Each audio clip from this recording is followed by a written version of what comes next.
Je voudrais du soleil vert, des dentelles et des théières, des photos de bord de mer, dans mon jardin d'hiver. Je voudrais de la lumière, comme en Nouvelle-Angleterre.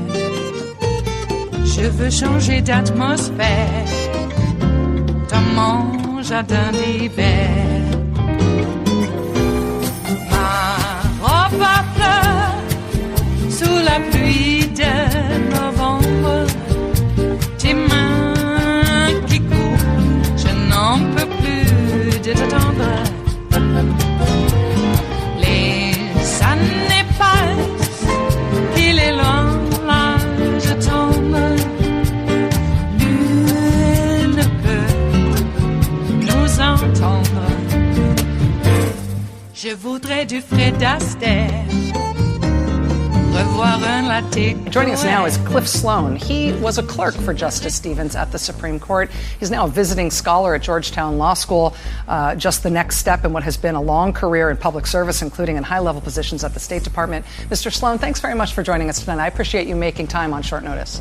Well, thank you. I appreciate being here. So I know that this is just breaking news. We're all learning this just over the last few minutes. But given your experience working closely with Justice Stevens, your experience clerking for him, I just wanted to ask what you can add to our understanding of him as a jurist and as a man, as your employer for the time that you spent in his chambers.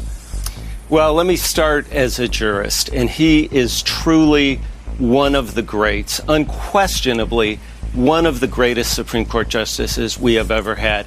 He was the rule of law justice. You know, when he was first put on the federal bench, somebody described him as a judge's judge, and that is the perfect description because he was the rule of law justice, whether it was Guantanamo, as Linda Greenhouse was just saying, and upholding the legal rights there, whether it was in his memorable and historic dissent in Bush v. Gore, or in his decision in the Paula Jones versus Bill Clinton case, where he said, and it was controversial at the time for the court, that the litigation could proceed because the president is not above the law. He always stood for the rule of law, and he was not a predictable player. With him, one saw the Supreme Court at its best, which is the Supreme Court rising above predictable political partisanship, predictable political sides, and standing for the majesty of the law. And one could go on and on in different fields of law, but his influence on the law, tremendously consequential. Gay rights, abortion, free speech on the internet, just on and on and on. He had such a profound impact in his 35 years. I know and that. Sorry, go ahead. I'm sir. sorry. No, I was just going to say, as great as he was as a justice, he was truly a very special man. He was kind and gentle. And let me just give you one example. And, you know, for his powerful legal insight and his intellect, he was the most unassuming guy. And he would love to tell the story of when he first moved to Washington, when he came on the Supreme Court. And he was doing the things that you do when you move to a new city. He was opening a bank account and that kind of thing. And he's filling out the bank application. And there's a space for occupation. And he puts down justice. And the bank official kind of shrugs and says, okay, last week I had a guy who said peace. And he just, he loved that story. And that tells you a lot about him as a person. Let me just ask you, Cliff, I know that Justice Stevens, like a lot of Supreme Court justices, after they retire from the bench, or even while they're still on the bench for older justices, sort of preside over a community of clerks, that they're clerks who'd served with them over the years. They stay in touch. I know that Justice Stevens went out of his way to host his clerks and to see people frequently right up through this year. I wonder if in that community, if he ever engaged with his former clerks and with his colleagues about his decision to maintain this public life that he did after his retirement. As Linda was saying, writing multiple books, writing a book about suggested amendments to the Constitution, writing an op-ed in the New York Times just last year in which he said that people who are looking for gun reform in this country should seek a repeal of the Second Amendment. He made very pointed comments about President Trump and his necessity in following the law in terms of complying with subpoenas. He really stayed at the forefront of a lot of very controversial public issues, even after his retirement. I wonder if you ever talked to him about those matters, if you know anything about whether he wrestled with that at all. Well, he felt very, very strongly about these legal issues and these public issues. And anytime you talk to him, he was just brimming with ideas and insights. And he actually had a get-together of all of his former clerks just this past May to celebrate his 99th birthday, which was in April, and the publication of his wonderful memoir about his entire life, including in detail his time on the court. And you know, Rachel, to your point, it was very interesting because at that gathering, there was a question and answer session, and one of the clerks said, Justice, you care so much about the rule of law, and the rule of law is under such attack and faces so many challenges these days, and what can we do? And he looked out at all of us, and he said, all you can do is do your best every day and fight as hard as you can. And I want to say that while we are all touched by sadness that we have lost this great and wonderful man, we also want to celebrate his life. And the best way of honoring him is to do exactly what he said, which is to fight every day as hard as we can for the rule of law. And he understood deep to his bones that has never been more important than it is today. And so I would like to suggest that the occasion of his death is an occasion for celebrating this man's wonderful life and his values, and it is an occasion for all of us to redouble and retriple our efforts to fight for the rule of law, because he felt so strongly that there is nothing more important to our American system. And Rachel, in answer to your question, every day in every conversation, he thought about that very, very much and cared about it very deeply. Cliff Sloan, who was a clerk to Justice Stevens at the Supreme Court, is now a visiting scholar at Georgetown Law School. Cliff, thanks for making time to join us tonight, getting to the studio as we got word about Justice Stevens' passing tonight. I really appreciate you being here. Thank you, Rachel. All right. Before we got word of the passing of former Supreme Court Justice John Paul Stevens tonight, again, that breaking news, he has passed at the age of 99. He leaves behind him a community of former clerks and admirers and colleagues, sort of unparalleled in the judiciary in terms of the respect that people had for him, I think, across the ideological spectrum, and the integrity with which he was seen to have lived his life. Just a very sad day to lose Justice Stevens, but also, as Cliff Sloan was saying there, an opportunity to celebrate his 99 years on the earth. It is Wednesday, the 17th of July of 2019, and you are in West Coast Cookbook and Speakeasy. I am your chef de cuisine, Justice Putnam, and our daily special is Smothered Benedict Wednesdays. It's going to be one of those days. A separation of church and state, it might be on the agenda, or simply a wonderful egg dish with a velvety hollandaise sauce. Take your pick. It could be both. Oh, wow. Well, Trump is a racist. And it looks like the GOP is just fine with it, because I suppose there's a bit of latent racism within the party platform. Maybe. At least opportunism. They go hand in hand, racism, opportunism. Come on. Racism is a market-based philosophy anyway. If you don't have to pay people, your products are going to bring you more profit, won't they? They will. Okay, well, the Democrats were able to get their resolution. Calling Donald Trump a racist, Steve Scalise was just beside himself. How dare you call him a racist? Well, Steve Scalise called himself David Duke, but without the baggage. Okay, that sounds like being a racist to me. And Steve Scalise is a little Mussolini racist anyway. That guy. Boy. Okay.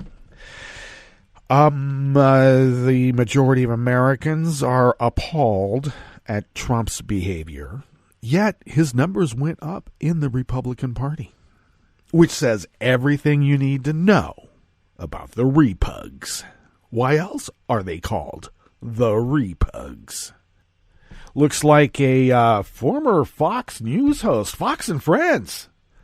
Yeah, he's moved his family to Portugal because he had a real estate Ponzi scheme going on. Where have I heard that before?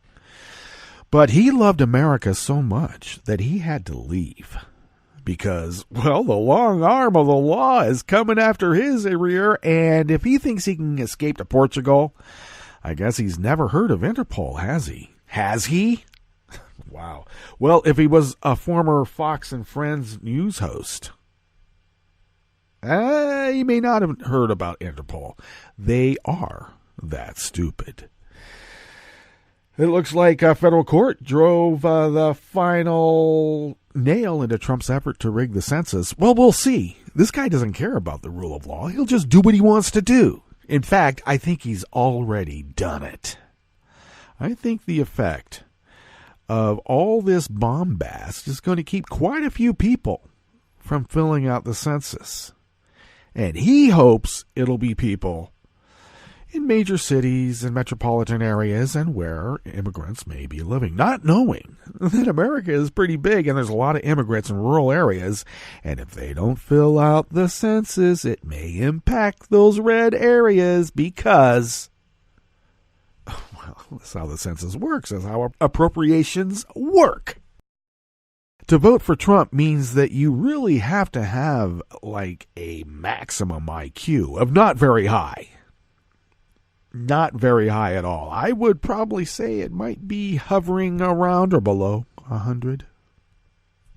If that is a quantifiable measure of intelligence.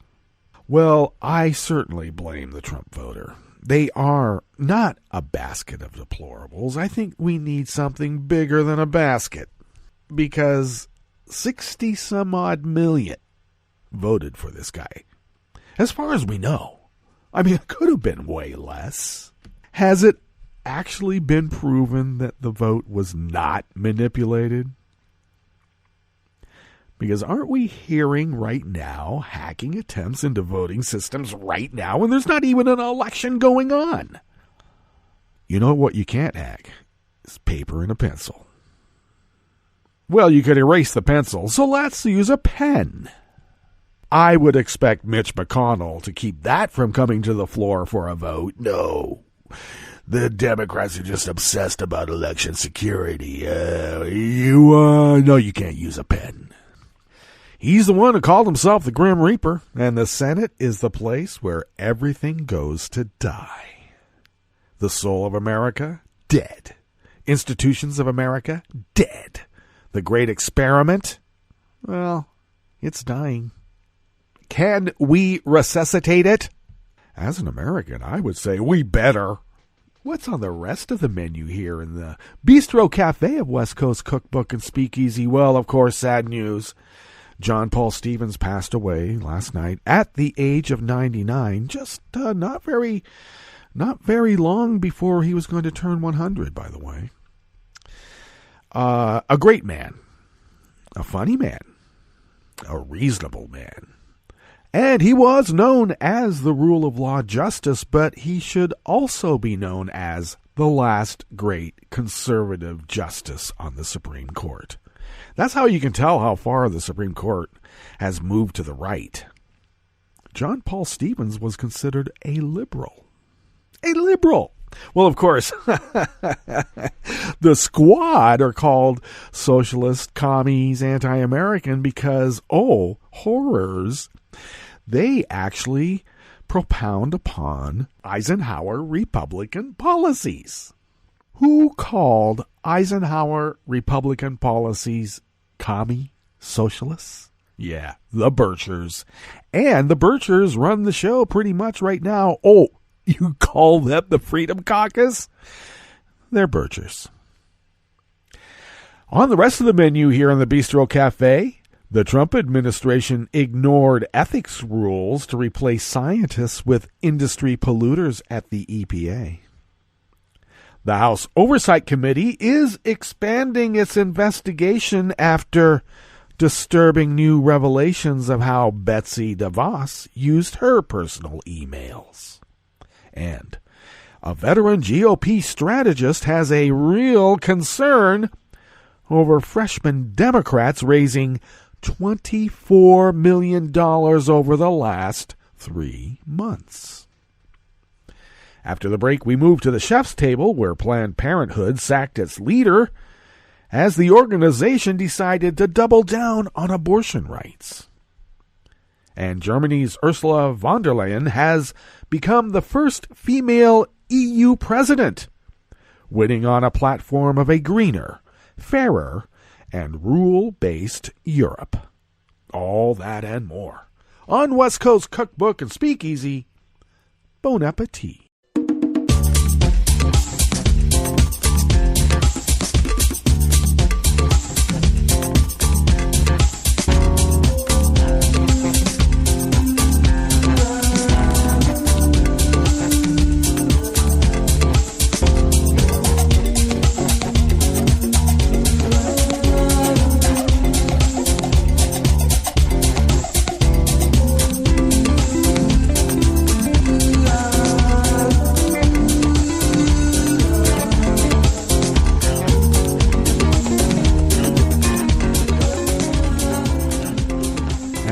Bottom of our homepage at netrootsradio.com. To the rightish of the page is the chat room link, monitored by Kelly Lincoln. Thank you, Kelly, for taking care of that.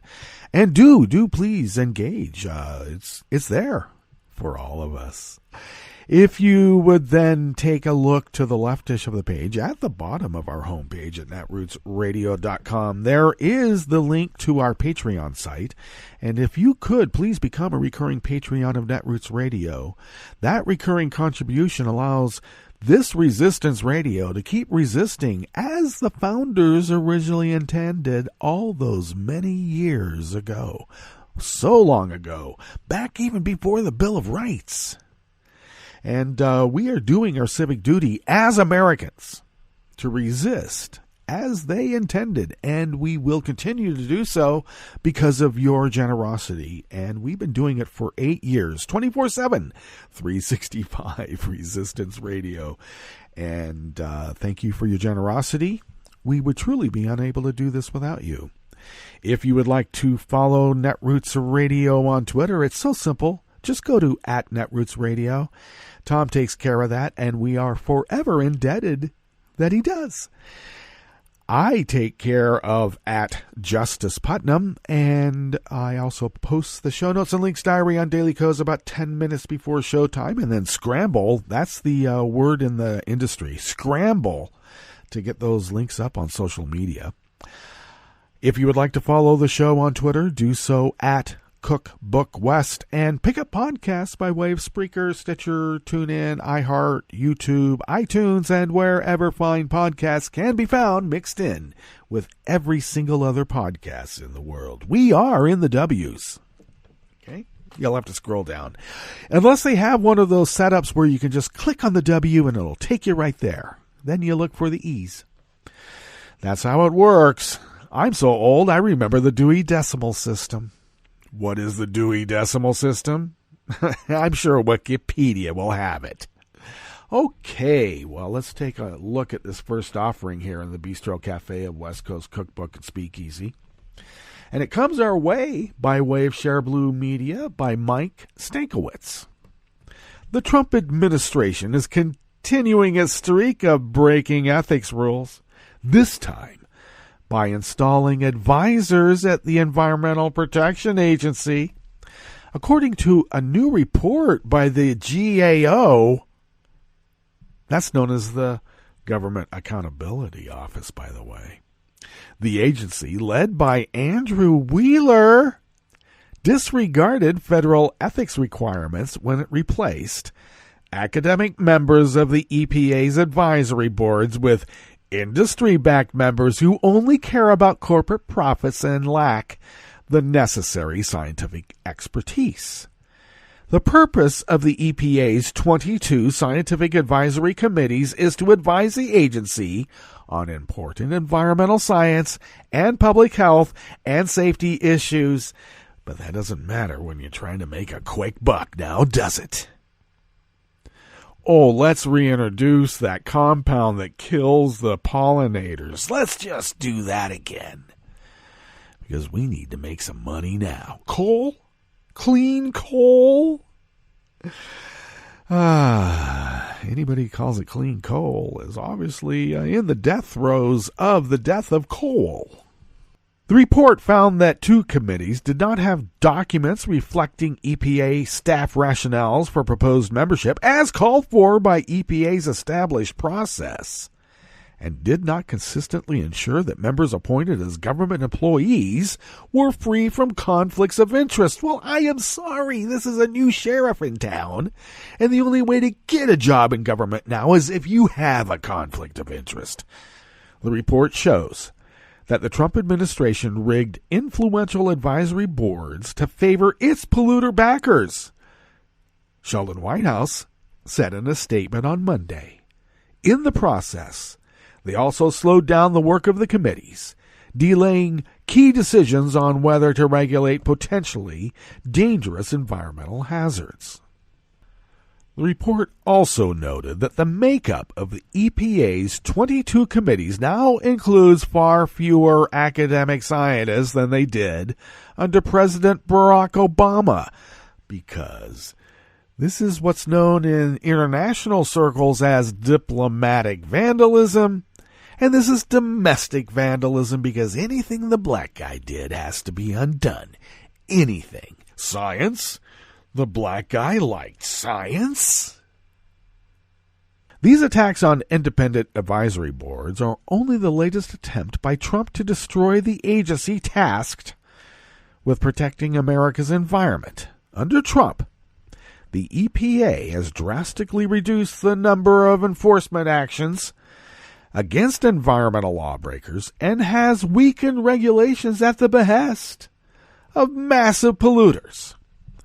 Democratic lawmakers are not the only ones alarmed by Trump's actions. Last month, Christine Todd Whitman, who served as EPA administrator under President George W. Bush, said, "The mission of the EPA is seriously being undermined by the very people who have been entrusted with carrying that mission out." But scientific and academic recommendations on public health and the environment are nothing compared to corporate greed within the Trump administration.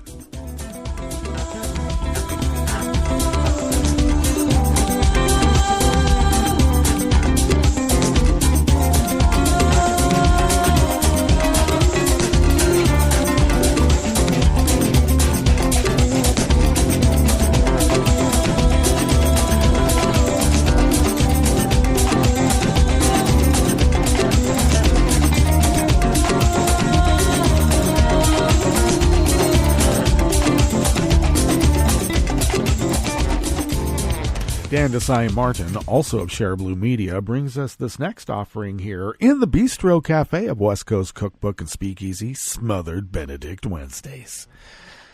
You know, there's a disturbing pattern here about emails. Back in the day, and it wasn't that long ago. And in fact, it still gets resonated at times, even in Trump's Nuremberg rallies, which he's having another one, and he's going to tell everybody about how un-American some people are, and you know who they are, the dark underbelly of America. Yeah. Let me just put as an aside, anybody who thinks that the Squad is the dark underbelly of America represents the white hood of, well, American racism. Let's be clear. Regardless, any number of folks in the Trump administration, including Ivanka, have used their emails in such abhorrent way, their personal emails. And when Hillary was being pilloried over her use of emails, but, you know, she still archived them.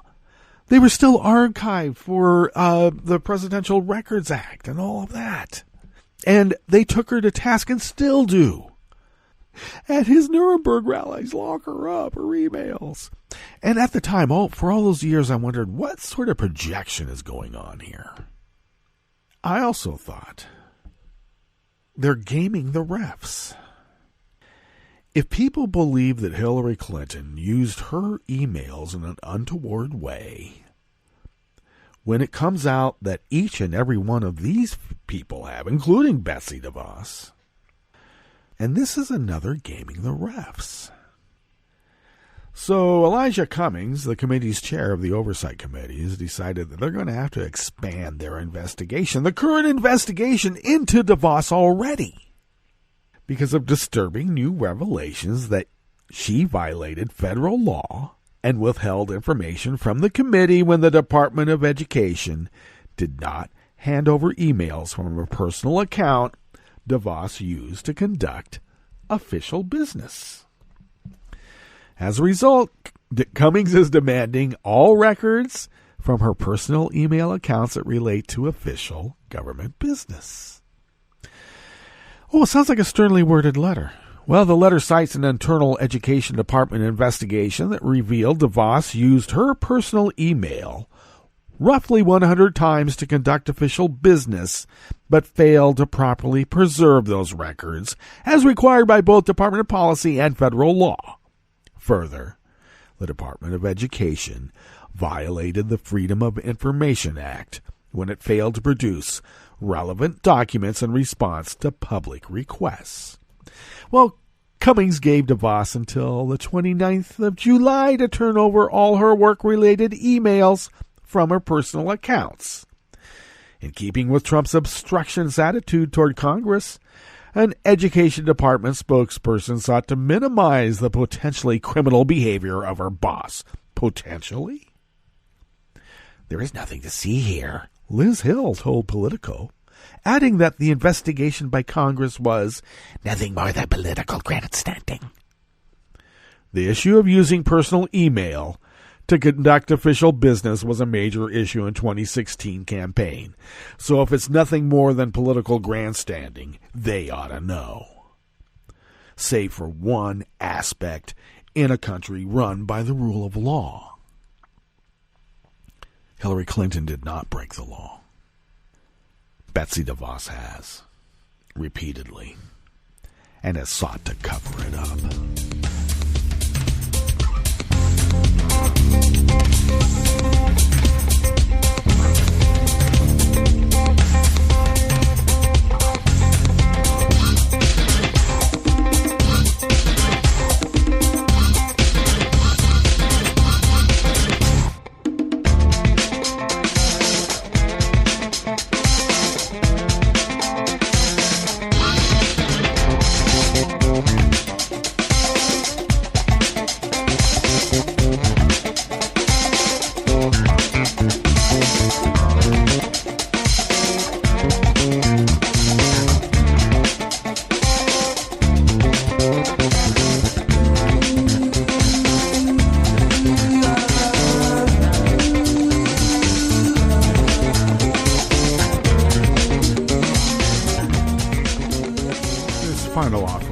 Bistro Cafe at West Coast Cookbook and Speakeasy is also by Dan Desai Martin of Share Blue Media.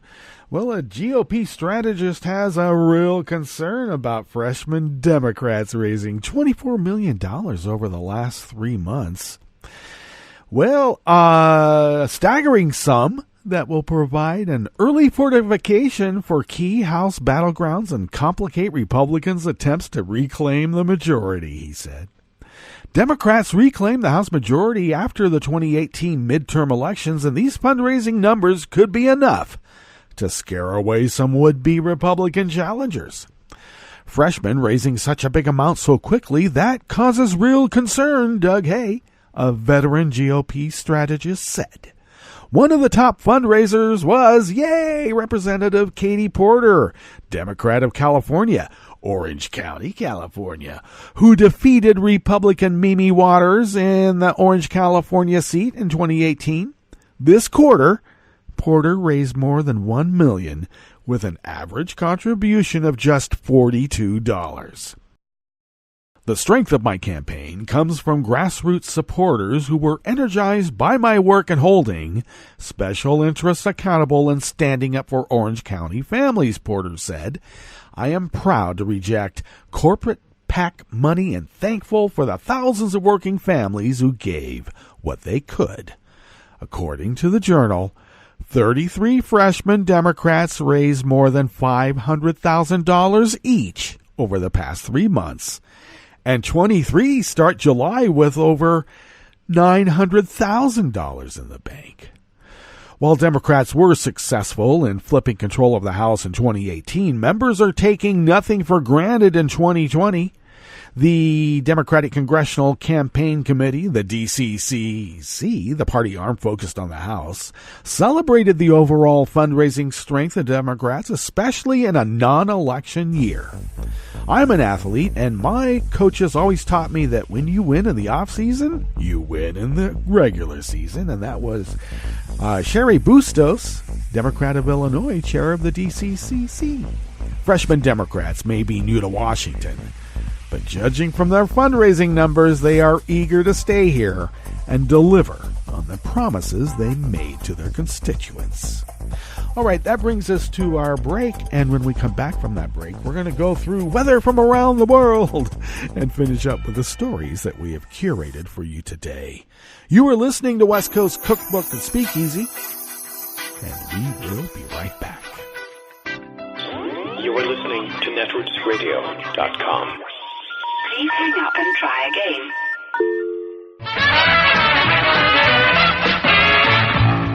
From a point at sea to the circles of your mind, a new force is at work for planetary transformation.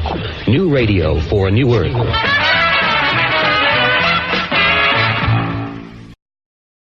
This is Take Two Movie Review. I'm Mike Friend. This week, Horror in the Light. In 1993, an episode entitled Home on the X-Files, a show not afraid to venture into horror, was pulled due to its disturbing and visceral nature. Transfer that level of shocking from the dark recesses of a rural pre-20th century American house to bucolic Scandinavia at the summer solstice, and you have an idea of what you're in store for with the film Midsummer. That and the fact that it's from director Ari Aster, who brought us 2018's Hereditary. The story begins with college student Danny Arter deciding, after a family trauma, to accompany her less-than-supportive boyfriend Christian to a once-every-90-year festival in Sweden. He's doing graduate work in anthropology, and with others is invited by a fellow student, Pele, who's from the ancestral commune of a group known as the Harga. Calling them a cult doesn't quite capture it. Dressed in white and with flowered headbands, they indulge in a not-always coherent hodgepodge of animistic activity involving dancing, drugs, and fertility rituals, as well as animal and human sacrifice. The festivities form the backdrop for the drama playing out among the visitors, especially the deteriorating relationship between Danny and Christian.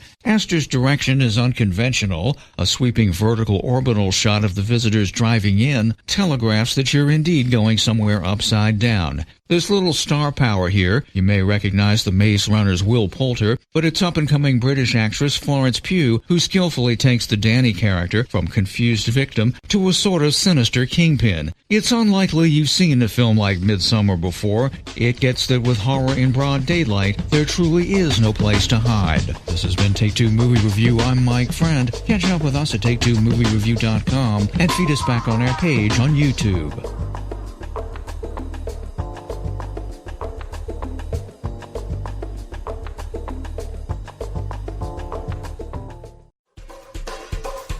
This is Scientific American's 60-Second Science. I'm Christopher Intagliata. 8 years ago, the jury in the trial of Casey Anthony announced their verdict. As to the charge of first-degree murder, verdict as to count 1, we, the jury, find the defendant not guilty, so say we all. Anthony had been charged with murdering her 2-year-old daughter. But like the murder charge, the jury's decision for additional charges of aggravated child abuse and aggravated manslaughter were again not guilty. And that created this huge outcry. Christopher Ferguson, clinical psychologist at Stetson University in Central Florida, not far from where the trial occurred. It was just kind of like this narrative that, she got preferential treatment, maybe not on purpose, but, sort of the jury was more sympathetic to her because she was this, pretty young female, and that kind of conflicted with people's impression of who a murderer is. Mock trial studies have suggested that attractive people have an edge in the criminal justice system. So Ferguson and his colleagues looked into that stereotype, using data from the National Longitudinal Study of Adolescent to Adult Health, the largest long-term study of people who began participating in the study as teens.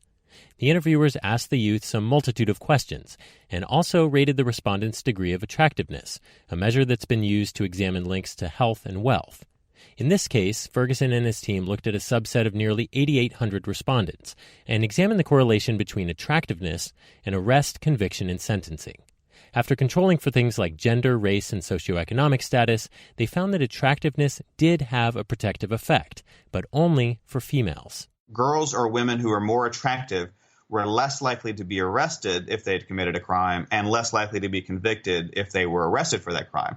However, it did not have any impact on their sentencing. So once they were convicted, attractiveness conveyed no further benefits. The results are in the journal Psychiatry, Psychology, and Law. It's just a correlation, of course, and there are limitations. The attractiveness ratings were an average of 4 different interviewers' assessments, made over a dozen years. But beauty, as they say, is in the eyes of the beholder. And the effects weren't huge. Still, Ferguson says, being sort of alert to our stereotypes and prejudices sometimes can help us combat them a little bit. And perhaps get us a little closer to the ideal, that justice should be blind. Thanks for listening. For Scientific American's 60-Second Science, I'm Christopher Intagliata. I'm probably okay to have one more drink before I drive home. I'm probably okay. I open the window to stay alert. Probably okay. I just popped some gum in my mouth. Step out of the car, please. I probably made a mistake. Probably okay isn't okay when it comes to drinking and driving. If you see a warning sign, stop and call a cab, a car, or a friend. Buzzed driving is drunk driving. A message brought to you by NHTSA and the Ad Council. This is a message from CDC. After hurricanes, tornadoes, and floods, standing water and excess moisture help mold grow in your home, garage, and other structures. When you return to a home that has been flooded, know that you're likely to have mold. Mold puts your family's health at risk. If you have mold growing in your home, you should clean it up and fix other water problems, such as leaks in roofs, walls, or plumbing. Keep your children and pets out of affected areas until you've cleaned. Control moisture in your home to prevent mold growth. To remove mold growth from hard surfaces, use commercial products, soap and water, or a bleach solution of no more than 1 cup of household laundry bleach in 1 gallon of water. Follow the manufacturer's instructions. Never mix bleach with ammonia or other household cleaners. It will produce dangerous, toxic fumes. Open windows and doors to provide fresh air. For more information, visit cdc.gov or call 1-800-CDC-INFO. This program is presented by the Centers for Disease Control and Prevention. Pools, water parks, and other recreational water venues are popular places to relax and stay cool, but they can be sources of serious illness. Since 2000, nearly 500 outbreaks have been reported at recreational water venues in the U.S., resulting in over 27,000 illnesses and 8 deaths. Most were caused by parasites, bacteria, viruses, or certain chemicals in the water. Parents with young children who have diarrhea should not allow their children to swim or play in the water. In addition, bathers should check the inspection scores of pools and water parks and can conduct mini inspections using test strips before getting in the water. A few simple precautions can allow you to share the fun, not the germs. Thank you for joining us on A Minute of Health with CDC. For the most accurate health information, visit cdc.gov or call 1-800-CDC-INFO. This program is presented by the Centers for Disease Control and Prevention. In 2017, approximately 1 in 6 high school students reported a sports or physical activity-related concussion. Immediate symptoms of a concussion include headache, nausea, and double vision. Long-term, the effects of such injuries, particularly those that are more severe, can be life-changing. Healthcare providers, coaches, trainers, and parents should be aware of the symptoms of a concussion and how to treat them. A concussion protocol should be developed that includes withholding an athlete from practice and competition until all symptoms are resolved. While concussions cannot always be prevented, they can be treated in a way that decreases the chances of long-term health problems. Thank you for joining us on A Minute of Health with CDC. For the most accurate health information, visit cdc.gov or call 1-800-CDC-INFO. He seems sorry. We very clearly told him not to look up there. I'm honestly impressed that he was able to do it. Right? What, did he balance on that big chair? Yeah, I mean, I guess he'll just know what his gifts are this year. I really thought we had hidden them well. If they can find their presents, they can find a gun. 911, what is your emergency? Every day, 8 kids and teens are unintentionally killed or injured by loaded and unlocked guns. Learn how to make your home safer at endfamilyfire.org. Brought to you by the Ad Council and End Family Fire. This program is presented by the Centers for Disease Control and Prevention. For an expectant mother, taking care of her developing baby means taking good care of herself. One way she can do this is by ensuring she gets vaccinated. If a woman is or might be pregnant during flu season, it's especially important to get her annual flu shot, preferably before the end of October. In addition, women should be vaccinated against whooping cough during the 3rd trimester of each pregnancy. Failure to get vaccinated places both mother and baby at increased risk for serious complications of these infections, including hospitalization and even death. If you're pregnant or planning to get pregnant, ask your healthcare provider when you should get your vaccines. Thank you for joining us on A Minute of Health with CDC. For the most accurate health information, visit cdc.gov or call 1-800-CDC-INFO. Hi, I'm Tom Hartman, and since you're listening to netrootsradio.com, show your progressive side and go to the donate button on the bottom of the homepage. It's progressives like you who power Netroots Radio and keep the progressive message beaming everywhere 24 hours a day. Just go to our donate button at the bottom of netrootsradio.com. Thank you for keeping progressive radio at full power.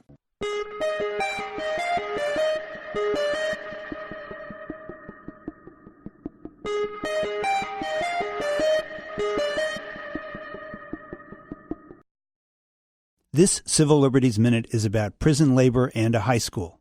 I'm Bill Newman. As part of a journalism class, an Amherst, Massachusetts high school senior, Spencer Cleach, wrote a 3,000-word expose on how his school system was using prison labor, inmates at Norfolk State Prison, to reupholster the high school and middle school's auditorium seats. The school system secured that contract for a reason. Massachusetts prison labor is cheap. Prisoners are paid between 14 cents and $1 an hour, according to the Department of Corrections. This extremely well-written story puts competing interests in sharp relief. On one hand, the prisoners are being totally exploited. On the other hand, the work can teach a skill. The story has gone viral. And as a result of the expose, the school system has announced that it will no longer use prison contract labor. There's an even bigger story to this story. And that is that good, accurate, thoughtful, well-written reporting still matters. This work by young people disproves Trump's insidious pronouncements that the press is the enemy of the people. It's not. And the students at the Amherst Regional High School journalism class, as Crosby, Stills, and Nash put it, have taught us well. Teach your parents well. The Civil Liberties Minute is made possible by the ACLU because freedom can't protect itself. I'm Rick Smith, and this is Labor History in 2. On this day in labor history, the year was 1944. A crew of mostly black soldiers were loading munitions onto ships at the Port Chicago Naval Magazine in California, northeast of Oakland. 320 soldiers were killed by a munitions explosion that wounded another 390 people. Troops were segregated. Black enlisted men were often given the worst and most dangerous non-combat jobs. All of the munition loaders at Port Chicago were African American. Every officer was white. The sailors were not given proper training in the loading of ammunition. The idea of loading munitions scared the soldiers. The officers lied and said the job was safe and that the weapons could not explode. They were wrong. The explosion caused a giant fireball that killed everyone on the ship and on the pier. The explosion could be heard 200 miles away. Of the 320 people killed, 202 were black. Only 51 bodies could be identified.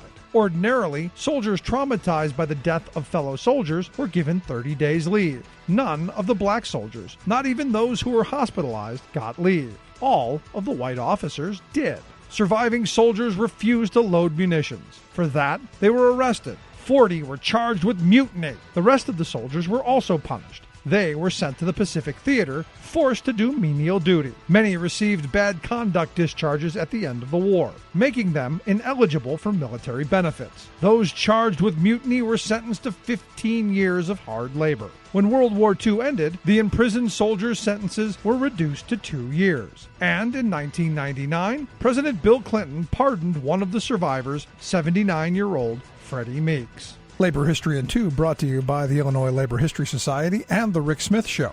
For more information, go to laborhistoryin2.com. This is Solidarity News on Radio Labor. This is a Radio Labor report recorded on Wednesday, July 17th, 2019. I'm Mark Belanger. At the core of globalized trade are transportation systems which enable global supply chains and employ thousands of workers. The global union which most closely addresses these issues is the International Transport Workers Federation. The ITF represents more than 18 million workers in 147 countries. At a recent conference, the General Secretary of the ITF, Stephen Cotton, was asked about global supply issues such as precarious work and the rise of China as a major actor in many countries. If you look at it, precarious work, I think 77% of young workers, that's we define as under 35, are in precarious work, compared to 56% of the general population. So we have an age profile challenge because of precarious work. Then if we look at the challenge that women face about getting pay equality, these are also issues that we're looking at across the whole of the process. I think in the big conversation, we have partners here, IRU, UITP. The ITF is working with all the stakeholders to look at these issues, and there are a number of factors where we need to tackle it. So the first is under implementation of regulations that exist now. So if we look at the global supply chain and you just look at the size of the world and the challenges we have, and we touched on Asia Pacific and Africa, there is abuses even in Europe where we have truck drivers who aren't from Europe disrespecting the European Union's rules about time, regulation, safety, and those are issues where we work together to make sure the sustainable regulations are part of the answer. So for us, we recognise that e-commerce, we see the future will be a fight between transportation, logistics companies and software companies about who's in control of the global supply chain, and our request with our partners, and I'm quite proud to say that, is that we challenge governments and the regulatory bodies to enforce the rules. Because ultimately you have to enforce the rules. It could be tax, it could be employment legislation, it could be as simple as making sure wages are paid. Those are the fundamental principles. So we all believe globalisation improves, takes people out of poverty, but it has to be within a framework of social responsibility. So that's that question. In respect to China, as I said, we're the only organisation in the global labour movement that sits down and talks to them, and that's a mutual respect conversation. That's about sharing our values. So the ITF has got a very strong constitution, free and democratic trade unions with proper constitutions about elections. Our conversation with China is what do we share and how do we learn? Part of their challenge is multinationals, and we describe the better multinationals as the coalition of willing, who want to improve the global supply chain, who want to audit their own systems. And we're encouraging the Chinese to understand from our experience that you have to enforce the rules, you have to organise, you have to promote health and safety and regulation, and then the governments and the various departments have to enforce it. On the question of distribution of skills and workers' capabilities, the ITF is privileged to lead a global organisation, but recently I was in Algeria where the airport was built by Chinese labour and there hasn't been enough skills transfer. I was in Antigua, which sounds like a strange place, but it's a very good hub for the Caribbean. Their new port terminals being built by Chinese labour. And again, there's not enough transferring of skills, because ultimately, Global South, what do we need? We need new job opportunities and we need skills transfer. And that's a conversation we're determined to take up with China. We understand One Belt, One Road is a political agenda to build an economic model, and congratulations with that. We recognise that it's built on the pillar of 5G and we're not really doing future of work, but that's part of the conversation when it comes to infrastructure. So for us in the ITF is simple stuff. Make sure you enforce the regulations. Make sure we have new regulations for the global economy that deals with discharging cargo from one place to another part of the world.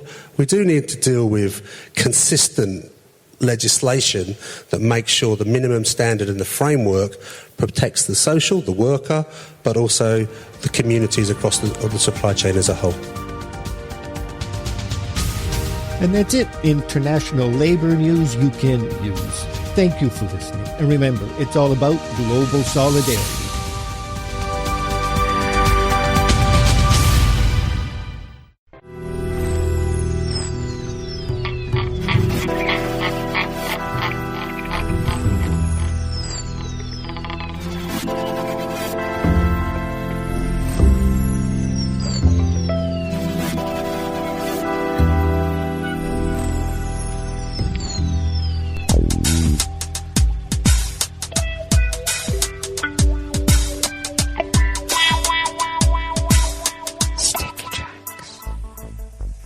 Thank you for accompanying us here to the chef's table at West Coast Cookbook and Speakeasy.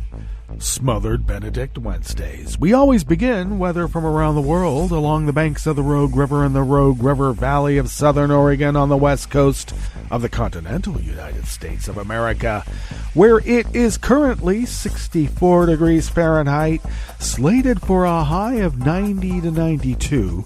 Overnight lows in the low 60s.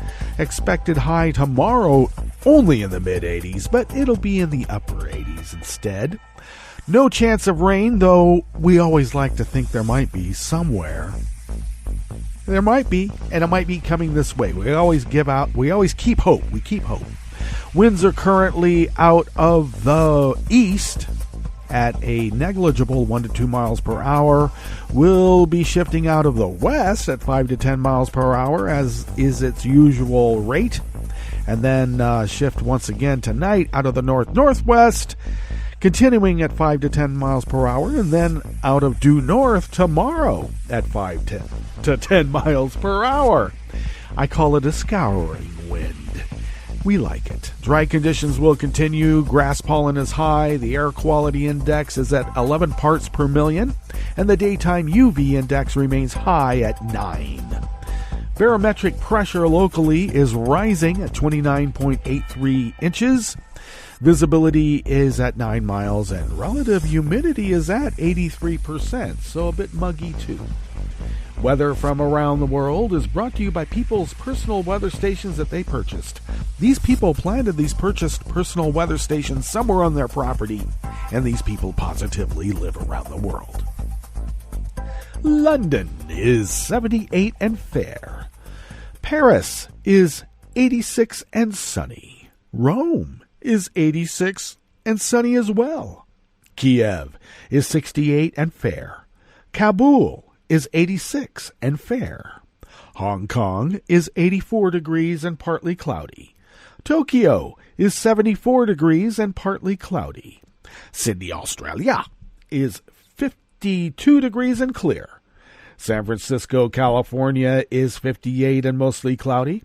And New York, New York is 88 degrees and sunny. And that is weather from around the world, brought to you by people's personal weather stations that they purchased. These people planted these purchased personal weather stations somewhere on their property, and these people positively live around the world.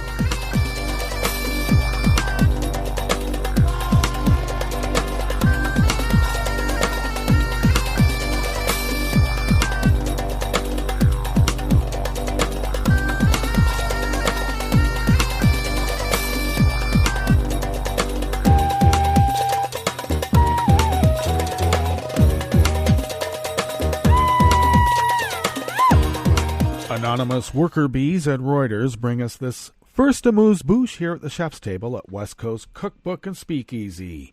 The leader of reproductive services provider Planned Parenthood and its political arm said Tuesday that she was leaving both organizations over philosophical differences in their approaches to abortion rights. Dr. Leyen, the first physician in nearly 50 years to lead the Federation and the Planned Parenthood Action Fund, said she took the job last September intending to advocate for a broad range of public health policies, not just abortion. The Federation's board, however, decided to double down on making abortion rights a key priority as the group engages in legal and political battles after some states passed severe restrictions on women's ability to terminate pregnancies. With the landscape changing dramatically in the last several months and the right to safe legal abortion care under attack like never before, I understand the shift in the board's prioritization, she said in a statement. Planned Parenthood has been a high-profile target for anti-abortion activists. The Washington-based Planned Parenthood group announced Wen's departure, which takes effect immediately without giving a reason for it, and apparently catching her off guard. I did notice her tweet when she had said she had been in negotiations, and suddenly she found out about it, and then she issued her statement. Planned Parenthood provides abortion, birth control, cancer screenings, disease testing, and other health services to 2.5 million people at more than 600 centers in the United States. Alexis McGill-Johnson, a former board member, would take over for Wen as acting president of the Federation and acting president of the Action Fund. The group said that they would launch their search for a permanent replacement for Wen early in 2020, with the aim of having a successor in place by the end of the year.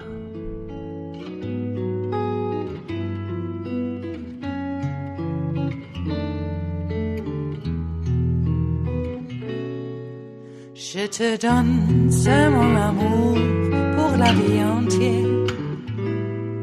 La promesse de me trouver à tes genoux. Aussitôt que tu m'appelles, rester toujours fidèle. C'est tout, c'est tout. Je te donne tous mes printemps, mes étés de mer, mes automnes quand les feuilles tombent partout.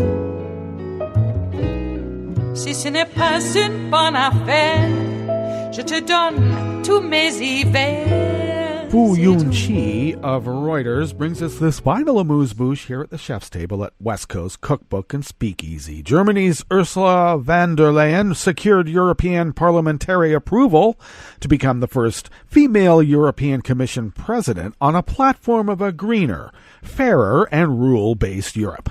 The German conservative got the thumbs up from socialist and liberal lawmakers, which, together with the endorsement of her fellow conservatives, gives her a stronger mandate to tackle issues such as climate change, trade, and maintaining democracy in the European Union.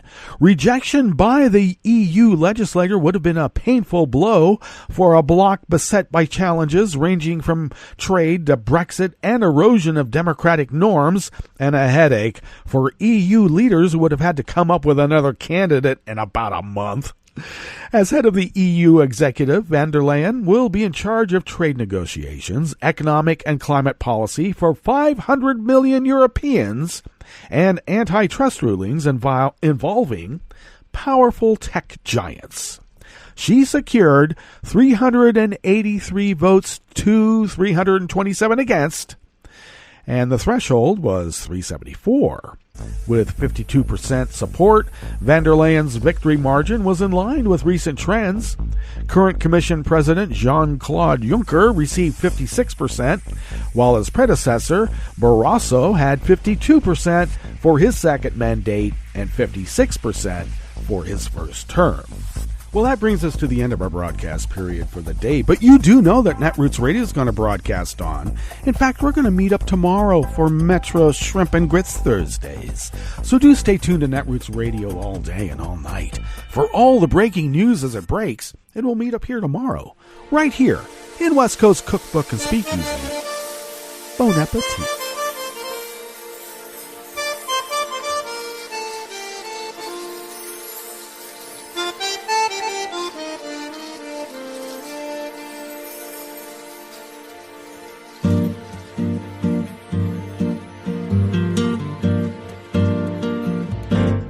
Je voudrais du soleil vert, des dentelles et des théâtres, des photos de bord de mer, dans mon jardin d'hiver.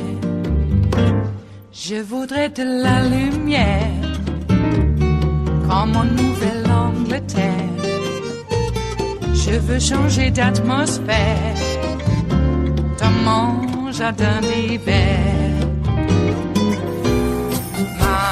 Robe à fleurs, sous la pluie de novembre, tes mains qui courent, je n'en peux plus de t'attendre. Les années passent, qu'il est loin, là je tombe. Nul ne peut nous entendre. Je voudrais du Fred Astaire, revoir un latte Goël. Je voudrais toujours te plaire dans mon jardin d'hiver. Je veux déjeuner par terre, comme au long de golfe clair, t'embrasser les yeux ouverts dans mon jardin d'hiver.